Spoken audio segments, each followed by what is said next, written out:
우리는 지금 가족 해체의 시대를 살고 있습니다. 제가 이 말을 하면 아마 부정하실 분들이 이젠 거의 없을 거라 봅니다. 여러분, 가족하면 무엇이 제일 먼저 생각하십니까? 예전에는 가족 절대로 흔들리지 않는 그 무엇과 같은 것이라고 생각할지 모르겠지만, 이제는 이제 가족과 영혼의 이 개념이 점점 멀어지고 있는 그런 상황이 아닐까 싶은데요. 이를 증명하는 것이요, 다음에 보는 이 지표들이 아닐까 싶습니다. 보여주시죠? 보시다시피 이게 2021년에 통계청에서 나온 자료인데요. 제일 이 좌측 상단에 있는 저 그림을 보시면 저게 뭐냐면 1인, 2인 가구가 얼마나 증가하고 있느냐입니다. 전체를 다 합치면 1, 2인 가구고, 빨간색은 1인 가구인데요. 1인 가구는 거의 뭐 20년, 10년 전보다 34.6%에서 15%에서 30%, 두 배가 늘었고요. 그리고 전체적으로 1, 2인 가구는 58.1%, 전체 이 가족이라는 개념 안에서 거의 한 3분의 2를 이제 차지할 수준까지 올라오고 있습니다. 뿐만 아니라 여기에 보면 여러 가지의 이제 가족들이 이제 등장하고 있는데, 이 평균 가구원 감소뿐만 아니라 이 다문화 가정 점점 늘어나고 있고요. 그리고 가족에 대한 여러 가지 생각들도 변하고 있습니다. 우리가 가족이라고 할 때 지탱하고 있는 이 혼인에 대해서도, 결혼에 대해서도 생각들이 많이 무너지고 있는 것이고, 그리고 자녀를 낳아야 되는지 말아야 되는지조차도 이제는 되게 희미한 이야기가 되고 있다. 말 그대로 지금은 가족 해체의 시기를 살고 있습니다. 근데 사실은 이러한 경향들은 이미 예고된 것이나 마찬가지인데요. 여러분, 이분을 아시는지 모르겠습니다. 자크 아탈리라는 분이 있는데 보여주시죠. 이분이 98년도에 21세기 사전이라는 이 책을 썼습니다. 이분이 누구시냐면 이 프랑스의 경제학자고 이제 미래를 예측하는 책을 많이 쓰신 분인데, 이분이 이때 이미 뭐라고 그랬냐면 2030년이 되면 결혼 제도가 사라지고 90%가 동거로 바뀔 것이다, 이렇게 예언을 했습니다. 실제로 어떤 일이 일어났나 프랑스를 살펴봤더니 현재 이 팍스라는 제도가 있습니다. 이게 뭐냐면 결혼 외에 가족을 인정하는 어느 정도의 그런 느슨한 뭐 가족, 이렇게 볼 수 있는데요. 그 제도에 따라서 지금 지탱하고 있는 그 가족이라는 형태가 4에 해당하고요. 반대로 결혼하고 혼인을 통해서 지금 결혼을 유지하고 있는 상태가 2, 한마디로 2배가 넘었습니다. 아마 이것 말고도 다른 형태의 가족까지 다 더하기 시작하면은 곧 이제 진짜 이분이 얘기한 것처럼 90%가 넘는 비혼인 지대가 되지 않을까, 이렇게 생각이 되는데요. 한국에서도 지금 이런 흐름들이 다가오고 있고, 가족이 여러 가지 모양으로 이제 정리돼야 되지 않을까 싶어서요. 보시다시피요, 2014년부터 2023년까지 보여주시죠. 이 가족에 대한 새로운 자리매김을 위한 이제 법이 이제 발의가 됐습니다. 이걸 가리켜서 생활 동반자 관계에 관한 법률안, 이 말이 너무 길죠. 2014년에는 진선미 의원이 이걸 발표했고요. 그리고 작년에는 용혜원 의원이 이것을 발표했습니다. 이게 뭐냐면, 가정이라는 것을 우리가 생각을 할 때 가정은 무엇인가 하면 이 세 가지에 해당이 돼요. 혼인과 결혼과 입양, 뭐 이것을 위해서, 이것 때문에 혈연, 그다음에 결혼, 입양, 이것 때문에 사실 가족이 이어지게 되는데요. 이것 외에도 다른 형태의 가족을 인정하자는 겁니다. 그것을 가리켜 뭐냐면 시민 결합이라고 하는데, 쉽게 설명하면은 옆집 이웃하고도 살면서 마음이 맞으면 가족이라고 해주자라는 겁니다. 뭐 어느 정도 지금 변화에 따른 법률 개정이라고 생각할 수 있겠지만, 기독교에서는 여기에 대해서는 좀 부정적인 입장을 가지고 있습니다. 왜냐하면은 두 가지 때문인데, 자칫하면은 동성 결혼에 대한 이제 관문이 열릴 수 있기 때문이고요. 실제적으로 그런 일들이 영국이나 프랑스에서 일어나고 있고요. 이 두 번째는 안 그래도 결혼을 안 하는데 이 제도를 통해서 어떻게 보면 결혼이 더 이 혼인 제도가 약해지는 거 아닌가, 뭐 이런 생각에 지금 부정적인 입장을 취하고 있지요. 그런 의미에서 오늘 우리가 이제 추석을 맞이했습니다. 추석은 한가위고 가족들이 함께 모이는 이 자리. 추석과 설은 1년에 2번 가족에 대해서 고민을 하고 가족들이 함께 모이는 자리이기 때문에 어떤 말씀을 전할까 제가 고민을 했습니다. 그러다가 룻기가 생각이 났어요. 왜냐하면 룻기는 정말 지극히 평범해 보이는 가정의 이야기이기 때문입니다. 룻기를 가리켜서 학자들이 뭐라고 그러냐면은 딱딱한 진주 껍데기 안에 있는 조개 껍데기 안에 있는 진주라고 얘기를 하는데요. 왜냐하면 룻기 앞에 있는 사사기 엉망진창이거든요. 룻기 뒤에 있는 사무엘상 이것도 엉망진창이거든요. 그 안에서 이 격변의 시대 안에서 그나마 좀 제대로 된 노멀한 이 가정의 이야기가 이어지고 있어서 이것을 아름다운 진주에 비유하기도 합니다. 오늘 그 진주의 핵심이라고 보이는 일들이 벌어지게 되는데요. 우리 함께 4장 10절의 말씀을 같이 한번 읽어보도록 하겠습니다. 시작. 또 말론의 아내 모압 여인 룻을 사서 나의 아내로 맞이하고 그 죽은 자의 기업을 그의 이름으로 세워 그의 이름이 그의 형제 중과 그곳 성문에서 끊어지지 아니하게 하매 너희가 오늘 증인이 되었느니라 하니. 이게 뭔 얘기일까요? 이 성문 얘기 나오고 증인 얘기하고 또 모압 여인 얘기 나오고 아내 맞고 이런 얘기를 하는데 사실 이거는 다음 그림처럼 이게 볼 수가 있습니다. 보시다시피요. 지금 결혼식입니다.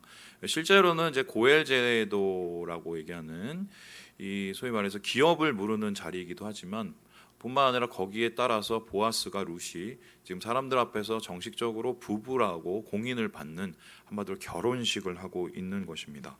아름다워 보이죠? 근데 조금 여러분 의아해하실 수도 있는데 보아스는 좀 나이가 많아 보이죠? 룻은 나이가 적어 보이죠? 나이 차이가 어느 정도 될까 한번 생각해보면 30살 차이 이 정도 될 수 있다 봅니다. 뭐 원래 그렇게 됐어요. 그런데 이 30살 차이가 문제가 아니라 이 그림에는 사실 조금 이상한 이야기가 있습니다. 제가 이걸 오늘 현대적으로 좀 해석을 해줄게요. 어떤 집이 있는데 며느리가 있어요. 며느리는 캄보디아에서 왔습니다. 그런데 며느리 남편, 자기 아들은 죽은 거예요. 그러면 뭡니까?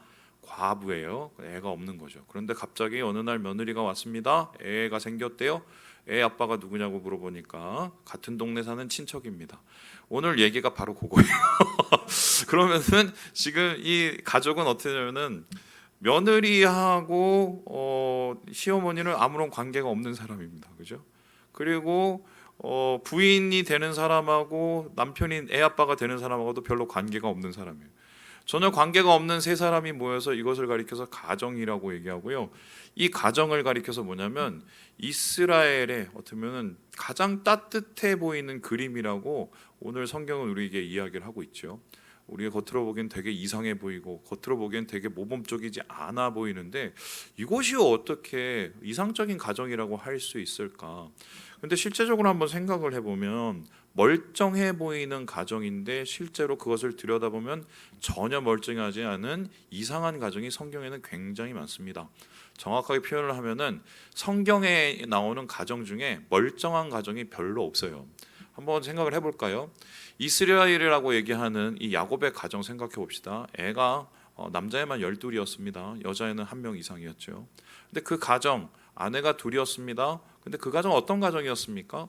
형제들끼리 싸워서 자기 형제를 팔아넘기는 가정입니다. 그리고 남편은 아내 한 명에게 집착을 하고 아내 한 명은 정말 먹어보듯이 쳐다보면서 편견을 가지고 차별을 하는 집안이었습니다.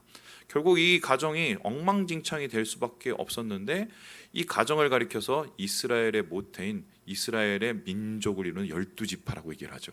이게 이스라엘 12지파는 엉망진창 가정입니다. 여러분 그리고 한번 생각을 해봅시다. 이스라엘에서 가장 찬란하고 빛났던 때가 있습니다. 다윗 왕국 때입니다. 다윗은 지금도 다시 돌아가고 싶은 이스라엘의 과거의 영광인데요. 그 다윗의 가족은 어땠습니까? 여러분 아시다시피 여기도 아내가 되게 많았고요. 뿐만 아니라 자식도 되게 많았습니다. 그런데 이 자식들 안에서 어떤 일이 납니까? 성폭행, 그리고 소위 말해서 서로 죽이고 심지어는 아버지까지 죽이려고 하는 이 모반을 일으키기도 합니다. 말로 따지면은 성경에 나온 이 대표적인 두 가정은 콩가루죠. 그런데 이 콩가루 집안 겉으로 보기엔 멀쩡한데 내용은 엉망진창.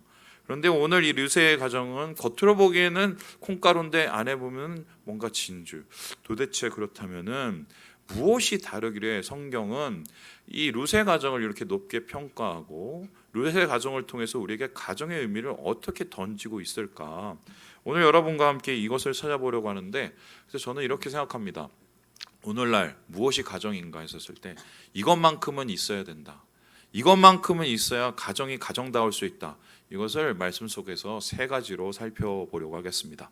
그렇다면 가정을 위한 필요 충분 조건 무엇일까요? 우리 첫 번째 같이 한번 읽어보도록 하겠습니다. 시작. 평범한 비범함. 가정이 존재하기 위해서 꼭 필요한 것, 성경에서 말하는 참가정을 위한 조건은 무엇인가? 평범한 비범함이 필요하다고 얘기를 하는데요. 우리 함께 5절의 말씀을 같이 한번 읽어보도록 하겠습니다. 시작. 보아스가 이르되 내가 나오미의 손에서 그 밭을 사는 날에 곧 죽은 자의 아내 모압 여인 르에게서 사서 그 죽은 자의 기업을 그의 이름으로 세워야 할지니라 하니. 4장 초반에는 계속적으로 기업 무르는 일에 대한 이야기가 나옵니다. 이게 뭐냐면요, 이제 고엘이라는 제도인데, 고엘이라는 제도는 이런 겁니다. 자기의 가까운 형제 혹은 가까운 친척이 죽습니다. 그러면은 그 가정을 위해서 뭔가를 가장 가까운 친척이 해주는 겁니다. 땅도 찾아주고 복수도 해주고, 그리고 심지어 애가 없으면 애도 낳아주고 가정도 돌봐주는 이 제도, 하나님께서 이스라엘에 남겨주시는 복지 제도입니다. 그러면 여러분, 제가 한번 질문해 보겠습니다. 하나님께서는 이러한 따뜻한 복지가 자발적으로 이스라엘에게 있기를 원하셨는데요, 이 고엘 제도가 이스라엘에서 제대로 발휘되었을까요? 아니면은 제대로 발휘되지 않았을까요? 어떨 것 같습니까? 거의 되지 않았습니다. 왜냐? 이게 계산이 안 맞기 때문입니다. 오늘 같은 경우도 있는데, 이 나오미의 집안하고 가까운 이제 기업 물을 자 친척이 있었습니다. 그 사람이 나오미의 잃은 밭도 다시 사주고, 그리고 나오미와의 그 계대도 다시 이어줘야 되는 상황입니다. 그래서 그 사람에게 이제 사람들이 모아서 일종의 이제 그 공증을 한 거죠. 너 어떻게 할 거야, 나오미 집안? 그랬습니다. 그랬더니 그 기업 물을 자가 뭐라고 그럽니까? 이 땅은 내가 어떻게 한번 해볼 텐데, 그 집안 내가 뭐 이어주고 뭐 계대 이어주고 이런 거 못 하겠어라고 얘기를 합니다. 그랬더니 이제 보아스가 얘기합니다. 그러려면은 너 다음은 나니까 내가 할게라고 해요. 그리고는 다음 그림 보시다시피요, 여기 되게 강조된 이 빛이 있어요. 저게 뭐냐면 신발이죠. 신발을 툭 벗어줍니다. 그 신발을 툭 벗어줄 때 보아스가 그걸 신발을 받는데요, 이게 뭐냐면 일종의 나의 권리를 너한테 양도한다라는 겁니다. 그래서 기업 물을 자의 권리가 이제 보아스에게 넘어오게 되는데요. 그러면은 비업 물을 자의 권리가 보아스에게 넘어온다는 건 뭐냐? 쉽게 설명하면 땅은 땅대로 뺏기고 자식은 자식대로 뺏기는 겁니다. 자식을 낳아줘요. 그리고 그 자식에게 그 땅을 물려줍니다. 그러면 사실은 이 사람하고 이 자식은 관계가 없어요, 법적으로. 그러니까 다 뺏기는 겁니다. 그러니까 이 가정은 사실은 이 보아스의 이해되지 않는 희생을 통해서 만들어지게 됩니다. 그런데 이러한 일은 보아스에서 끝나지 않고요, 룻기를 보면 또 다른 또 비범함들이 있는데요. 우리 보여주시죠. 바로 나오미와 룻의 관계입니다. 여러분, 룻은 모압 여인이었습니다. 모압 사람들은 어떤 사람이요? 이스라엘의 총회에 절대로 들어올 수 없는, 하나님께서 좀 이렇게 경멸하시는, 너 그 사람 대놓고 사귀지 말라고 하시는 그런 민족이었어요. 그런데 그런 민족의 딸이에요. 그러면 관계가 없습니다. 상관도 없습니다. 그리고 자기 아들도 죽었어요. 그럼 며느리도 아닙니다. 그런데 그 며느리도 아닌 룻이 나오미를 따라옵니다. 전혀 낯선 환경에 어려운 환경이 될 것을 예상하면서도 따라옵니다. 그 이유가 뭐냐? 나오미를 돌보기 위해서였어요. 연로하시니까요. 그러니까 이거 보면은 룻도 사실은 평범하지가 않습니다. 손해를 보죠. 희생을 하죠. 헌신을 하죠. 보아스처럼. 그러면은 이 상황 속에서 어떻게 이 가정이 생기게 됐는지 모르겠는데요.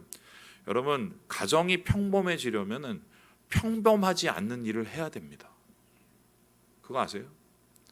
평범해 보이지 않는 일 뭡니까? 손해 보는 일, 헌신하는 일, 그리고 내가 뭔가 누군가를 향해서 내 거를 다 내놓는 일. 가정은 사실 그런 것을 통해서 이루어지고 세워지는 곳입니다. 그냥 평범한 게 아니에요. 누군가는 거기서 비범한 행동을 하고 있기 때문에 우리의 가정이 이루어지게 되는데요. 이런 일들은 바로 엉망진창인 야곱의 가정 속에도 나타나게 됩니다. 우리 함께 창세기 50장 말씀을 같이 한번 읽어보도록 하겠습니다. 시작. 당신들은 나를 해하려 하였으나 하나님은 그것을 선으로 바꾸사 오늘과 같이 많은 백성의 생명을 구원하게 하시려 하셨나니 당신들은 두려워하지 마소서. 내가 당신들과 당신의 자녀들을 기르리이다. 야곱이 죽었어요. 아버지가 죽은 거예요. 그리고 이제 요셉은 이제 혼자 남겨지고 그 다음에 요셉 주위에 형제들이 있었습니다. 근데 형제들이 갑자기 요셉을 찾아옵니다. 그리고는 이렇게 얘기해요. 아버지가 사실은 돌아가시기 전에 우리한테 한 말 있는데 너한테 얘기해 줄게. 그래서 뭔데요? 그랬더니 우리를 절대 죽이지 말래라고 얘기합니다. 이 소리가 뭐냐면 형제들이 이 요셉한테 한 일 있잖아요. 죽이려고 하다가 팔아 넘겼죠. 그것 때문에 정말 생고생을 하지 않았습니까? 그 보복이 두려웠던 겁니다. 지금은 아버지가 살아계셔서 저러고 있지만 아버지 죽고 나면은 분명히 우리한테 보복을 할 거야라고 생각을 했습니다. 그때 그 이야기를 듣고 요셉이 웁니다. 그리고는 어떻게 합니까? 걱정하지 마시라고. 나는 당신들 해야 할 생각도 없고 오히려 나는 당신들한테 도와주고 당신들 가족도 길러주겠다고 얘기합니다. 그 이유가 뭐냐? 하나님은 그것을 뭘로 바꾸셨다고요? 선으로 바꾸사. 그러니까 이 가족 속에서 이 가족이 엉망진창인 야곱의 가족이 어떻게 평범해졌냐? 이 요셉의 비범한 행동, 평범하지 않은 헌신과 희생을 통해서 이 가정이 유지가 될 수 있었던 것이죠. 여러분 오늘도 마찬가지입니다. 손해 보는 사람이 가정에서 손해 보는 사람이 가정을 지키고 있는 거라고 저는 생각을 합니다. 그리고 그 손해 때문에 오늘 우리 가정이 빛나고 있는 거예요. 하나님께서는 그 빛나는 것을 사용하시고요. 우리 예수 그리스도도 우리를 살리고 오늘 우리 교회라는 가정을 만들 수 있었던 이유가 뭡니까? 평범하지 않는 비범함으로 오늘 우리의 평범함을 만든 거 아니신가요? 성경은 우리에게 얘기를 합니다. 가정이란 뭐냐? 누군가를 위해서 기꺼이 희생할 수 있는 평범하지 않는 행동을 하는 곳이라고 우리에게 얘기하고 있다. 그것이 가정을 위해서 요구되는 첫 번째의 필요 조건이라고 얘기합니다. 두 번째, 그렇다면은 가정을 위한 이 필요 충분 조건은 무엇일까요? 우리 같이 한번 읽어보도록 하겠습니다. 시작. 오늘 같은 내일. 가정을 위해서 필요한 것은 비범함, 평범함을 위해서 우리의 비범함이 필요하고, 두 번째는 오늘을 위해서 내일이 필요하다라고 얘기를 합니다. 내일처럼, 오늘처럼, 내일처럼 내일을 사는 건데요. 우리 함께 11절의 말씀을 같이 한번 읽어보도록 합니다. 시작. 성문에 있는 모든 백성과 장로들이 이르되 우리가 증인이 되나니 여호와께서 내 집에 들어가는 여인으로 이스라엘의 집을 세운 라헬과 레아 두 사람과 같게 하시고 내가 에브라스에서 유력하고 베들레헴에서 유명하게 하시기를 원하며. 큰 결단을 한 거잖아요. 자기가 가진 재산도 축이 나고 자기가 가지고 있는 가족도 축이 나는데 그것을 다 희생해서 이 보아스는 이 결단을 했습니다. 그러니까 그 옆에 있는 장로들과 사람들이 립 서비스를 해주죠. 야, 좋은 결정이야. 왜 해줬습니까? 자기들은 못하니까요. 그렇게 해주면서 이를 어떻게 축복합니까? 야, 니네 집은 라헬과 레아 같은 여인을 두어서 야곱과 같은 큰 가문이 될 거야, 이렇게 얘기를 합니다. 그리고는 뭐라고 얘기합니까? 에브라스에서 유력하고 베들레헴에서 유명하게 되겠다. 그런데 사실 유력하다, 힘이 세진다, 유명하다, 명예가 높아진다. 여러분 그럴까요?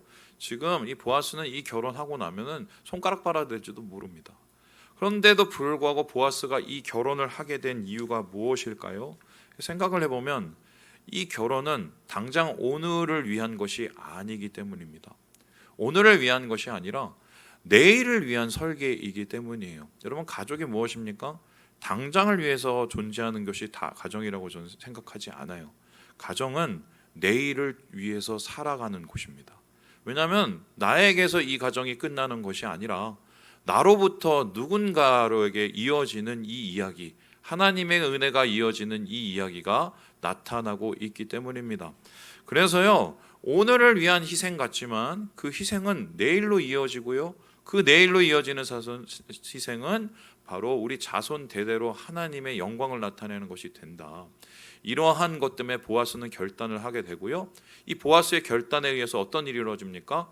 이 가문이 다윗 왕권을 세우는 영광의 가문으로 변하게 되는 것입니다. 하나님께서 갚아주시는 것이죠. 이러한 일들은 우리가 앞에서 살펴본 요셉에게도 똑같이 일어납니다. 아무리 그래도 요셉이 사람인데 자기를 죽이려고 했던 형제들을 어떻게 그렇게 용서할 수 있었을까? 아무리 은혜가 넘쳐도 어떻게 그렇게 할 수 있었을까? 그가 성령에 충만해봤자 어떻게 보면 조금 지나면은 그 얼굴 보면은 뭔가 부글부글 끓고 올라오잖아요. 그런데 어떻게 할 수 있었을까 고민을 하게 됩니다. 그런데 여기에 대해서 요셉은 이렇게 얘기를 합니다. 자기 유언을 남기는데요. 우리 같이 창세기 50장 말씀을 읽어보도록 하겠습니다. 시작. 요셉이 또 이스라엘 자손에게 맹세시켜 이르기를 하나님이 반드시 당신들을 돌보시리니 당신들은 여기서 내 해골을 메고 올라가겠다 하라 하였더라. 죽기 전에 이 자기 형제들 그리고 형제들이 남긴 조카들에게 유언을 남깁니다. 나 죽거든 미라로 만들어서 그걸 가지고 꼭 너희들 나중에 저기 출애굽해서 가나안 들어갈 때 꼭 메고 가. 실제적으로 이 메고 간 이 요셉의 유골은 어떻게 됐습니까? 보여주실까요? 이 세겜에 있는 곳에 지금 요셉의 무덤이 아직도 남아 있습니다. 그에 묻힐 자리가 애굽이 아니라 어디예요? 가나안이었던 거예요. 하나님의 약속의 땅. 여러분 이것은 무엇입니까? 오늘 당장 살고 넘어갈 일이면은 얼굴 안 보는 게 낫습니다. 그렇죠? 야 어떻게 나한테 저래?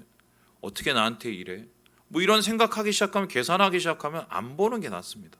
그런데 우리의 가정은 내일을 위한 투자를 하는 곳이에요. 그 내일을 위한 것은 하나님과 관계된 것이고요. 그 내일의 내일을 가리켜서 성경은 영원이라고 합니다. 여러분 그래서요 우리의 가정 속에서 내가 왜 이렇게 뼈 빠지게 일하고 내가 이렇게 뼈 빠지게 고생하고 이런 생각하시는데 도대체 나한테 남는 게 뭐지? 이런 생각하실 겁니다. 제가 들어보니까 나이가 드시면 더 그런다면서요. 내가 죽을 날이 가까이 오는데 내가 도대체 이때까지 가정을 위해서 희생했는데 나한테 남는 게 뭐냐? 뭐 이런 생각하시는 분 걱정하지 마세요. 우리 자손들이 남아요. 하나님의 계대가 남고 영원히 남습니다. 주님 안에서 우리의 가정은 내일을 사는 곳이기 때문에요. 오늘을 내일처럼 살고 내일을 오늘처럼 사는 그것이 바로 가정이기 때문에 이러한 일들이 가능하다. 그래서 이러한 소망이 필요하고 이 소망을 위해서 투자하는 것이 바로 우리 가정의 가장 중요한 필요 충분히 조건이 아닐까. 성경은 우리에게 이렇게 이야기하고 있습니다. 그렇다면 마지막으로 가정을 위해서 꼭 필요한 필요 충분 조건 성경은 무엇이라고 얘기하고 있을까요? 우리 같이 한번 읽어보도록 하겠습니다. 시작.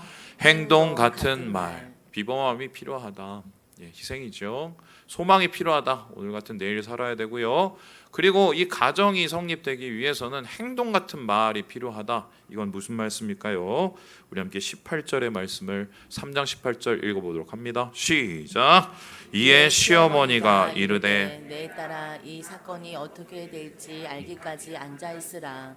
그 사람이 오늘 이 일을 성취하기 전에는 쉬지 아니하리라 하니라. 이 혼인을 앞두고 나오미가 이 보아스에 대해서 이야기한 것입니다. 보아스를 가리켜서 뭐라고 그러냐?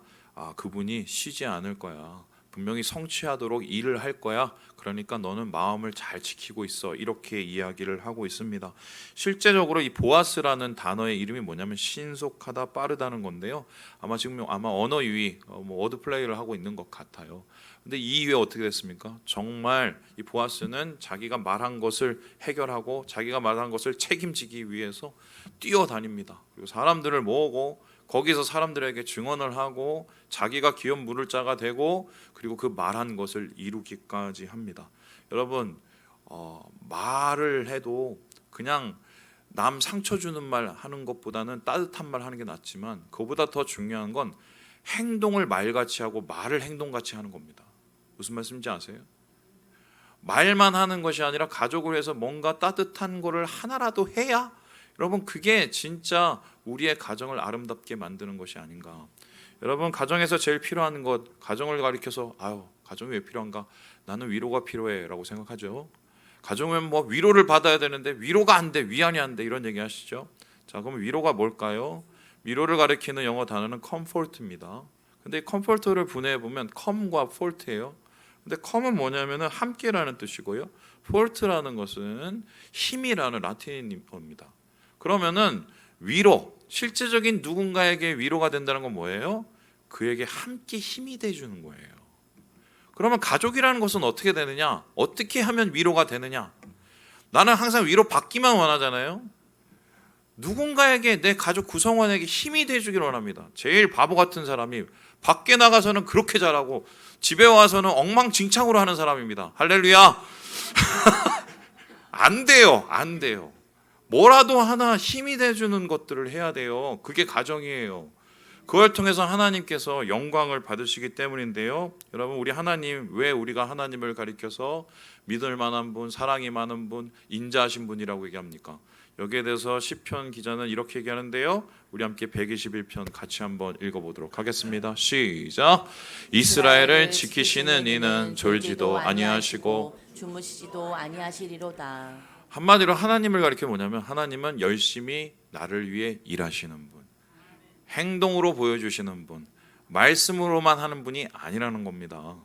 여러분, 근데 오늘 이러한 하나님께서 주시는 이 사랑, 하나님께서 보여주신 이 행동, 이 모든 것, 가정을 이루는 가장 중요한 우리가 나눴던 비범함, 소망, 이런 행동, 이걸 가리켜서 한마디로 단어로 뭐라고 하는지 아세요? 헤세드라고 합니다. 헤세드. 헤세드라는 것은 인내라는 말인데요. 하나님이 우리를 대하시는 방법인데, 가정이 제대로 되려면 어쩌면 이 하나님의 헤세드, 졸지도 주무시도 않으시는 하나님의 헤세드가 우리 가정 가운데 임해야 그것이 하나님의 참 가정이 될 수 있다라고 성경은 우리에게 이야기를 하고 있는 것입니다. 자, 오늘 말씀을 어떻게 얘기를 할까 마무리할까 고민했습니다. 그래서 감동적인 가정의 사연을 막 찾아보다가 요즘에 진짜 너무 없어요. 너무 없어요. 저희 가정 얘기를 하려다가 또 얘기하고 나면 뒤탈이 나서 얘기도 못합니다. 그다음 좀 옛날 얘기로 돌아가 봅니다. 누구냐면 바로 이분입니다. 보여주시죠. 여러분, 이분은 아신지 모르겠어요. 세상 사람들은 이제 나니아 연대기로 알고 있는 분인데요. 사실 이분은 이 영국의 대표적인 지성이고 기독교의 대표적인 또 작가입니다. 순전한 기독교니 뭐 이런 여러 가지 책을 쓰셨고요. 소위 말해서 행동하는 지성인 뭐 이렇게 볼 수가 있습니다. 근데 여러분, 이분이 어떤 분이냐면 사실은 비혼에 가까운 분이었습니다. 의도적이었는지 자연스러운지 모르겠지만 나이 60이 되도록 결혼을 안 하신 분이었습니다. 그렇다면 이분은 사실은 가정에 대해서 얘기하는 게 뭔가 부족하신 분입니다. 그런데 늙음하게 이분이 어떤 바람이 불었는지 모르겠지만 갑자기 이분을 만납니다. 보여주시죠. 헬렌 조이 그레셴이라는 분을 만나는데요. 이분은 이제 우크라이나 출신이에요. 지금 한참 전쟁 중인 그 나라죠. 공산 치하에 있다가 오신 분이고, 그리고 사실은 이미 결혼을 했었는데 아픔을 가지고 있는 분입니다. 이 분을 갑자기 늙음하게 만납니다. 그리고 나서 어떤 일이 일어났느냐? 둘이 사랑이 붙기 시작을 했어요. 사랑이. 그러면서 이제 뭐 육체적인 그런 사랑 말고요, 서로 뭐 편지 쓰고 뭐 얘기하고 이제 플라토닉적인 그런 사랑을 하다가 갑자기 이분이 결혼을 하게 됩니다. 어디서 결혼했는지 아세요? 병원에서요. 언제 결혼했냐면 57년 3월 21일 날 결혼했습니다. 왜 이날 결혼했느냐? 이날 이 조이 여사가 병원에서 암 판정을 받고 암 치료를 받고 있었어요. 좀 치명적인 골수암이었습니다. 56년의 판정을 받았고요.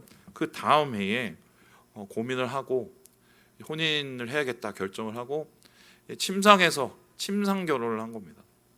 그리고 나서는 이 암과 죽기 살기로 이제 같이 이 C.S. 루이스가 같이 싸우기 시작을 하죠. 그런데 얼마 안 있다가 결국 돌아가시게 돼요. 그러면은 이 이후에 이제 C.S. 루이스에게 어떤 일이 일어났을까? 이 3년간 인생에서 가장 힘든 암흑기, 침체기가 옵니다. 드문불출하고 나서지도 않고 모든 작품 활동도 다 멈춰버리고 너무 힘들었던 거예요. 그만큼 굉장히 사랑했던 거죠.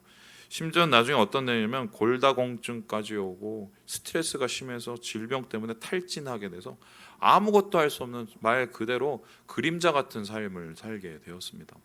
그 시간 속에서 하나님을 원망도 굉장히 많이 하고 또한 마음속에서 여러 가지 갈등을 많이 했는데요. 얼마 후에 3년 후에 이분이 책을 한 권을 씁니다. 어떤 책이냐면요, 헤아려 본 슬픔이라는 책이에요. 근데 이 책을 자기 이름으로 쓰지 않고 N.W. 클러크라는 가명을 통해서 쓰게 되는데요. 이 책에서 자기가 3년 동안 얼마나 힘들었는지를, 이 조이 여사를 보내고 나서 얼마나 힘들었는지를 이렇게 기록에 남겼는데, 보통 이 끝에 우리가 이분의 힘든 이야기로 이렇게 끝날 거라고 생각했는데 흥미롭게도 여기에서 자신의 결혼을 돌아보면서 이렇게 이야기를 하고 있어요. 제가 한번 읽어볼게요. 보여주시죠. 우리는 한 몸이었다. 이제 둘로 갈라진 이상 그것이 완전하고 온전한 채 하고 싶지 않다. 우리는 여전히 결혼한 상태일 것이며 여전히 사랑하고 있으리라. 그러므로 우리는 여전히 아파하리라. 결혼이 유지되는 한 아픔이야 적을수록 좋다. 결혼으로 맺어진 죽은 자와 산 자 사이에도 기쁨이 많을수록 더 좋은 것이다. 이게 뭔 뜻인지 모르겠지만 이분이 원래 좀 이렇게 뭐랄까요? 간접적인 표현 많이 쓰는데 쉽게 설명을 하면 나는 결혼한 것을 후회하지 않는다. 3년 동안 이런 막 깊은 스트레스와 아픔에 시달리고 심지어는 내 몸까지 다 무너지고 있는 상황을 내가 겪었지만 하나님에 대해서 굉장히 회의를 가지고 그 3년의 어려움을 겪었지만 그래도 나는 결혼한 것을 후회하지 않는다. 그리고 내가 결혼한 것을 후회하지 않는 이유는 뭐냐면 내가 그 결혼을 통해서 사랑을 배웠고 나는 여전히 사랑을 하고 있고 나와 그의 사이에 있는 관계는 아직도 끊어지지 않았기 때문이라고 이야기를 하고 있어요. 그 끊어지지 않는 이유는 뭐냐? 바로 하나님 안에서 사랑을 발견했기 때문이다. 이렇게 루이스가 우리에게 이야기를 남겼습니다. 저는 이거 보면서 가족이란 어떤 것인가? 이 이야기하고 사실은 교회란 어떤 것인가? 사실 이거 똑같은 얘기거든요. 왜냐하면 성경에서 말하는 교회는 새로운 가족이고 또한 가족은 작은 교회라고 볼 수가 있어요. 저는 여러 가지 가정과 교회에 대한 정의를 보았지만 그 중에서도 제일 제 마음속에 닿아 있는 정의는 뭐냐? 가정은 고난 공동체다. 함께 어려움을 감당하고 감수하고 이겨낼 수 있는 것이 그게 가정이죠. 그것을 통해서 진짜 사랑이 뭔지를 배워가기 때문이라고 저는 믿습니다. 좋은 것만 보려면 결혼하지 마세요. 나쁜 것에 좋은 것을 찾기 위해서 우리가 결혼하고 가정을 유지하는 거 아니겠습니까?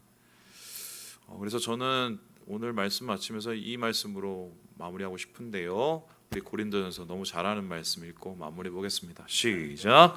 사랑은 언제까지나 떨어지지 아니하되 예언도 패하고 방언도 그치고 지식도 패하리라. 오늘 집에 가시면 하나라도 뭐라도 좀 하세요. 위로가 되세요. 그리고 비범함을 보여주세요. 그리고 여러분의 그런 행동을 통해서 우리 가족의 내일이 새로워질 줄 믿습니다. 주님 안에서 그러한 은혜들을 발견하시는 이 한 주 되시길 주님의 이름으로 축원합니다. 기도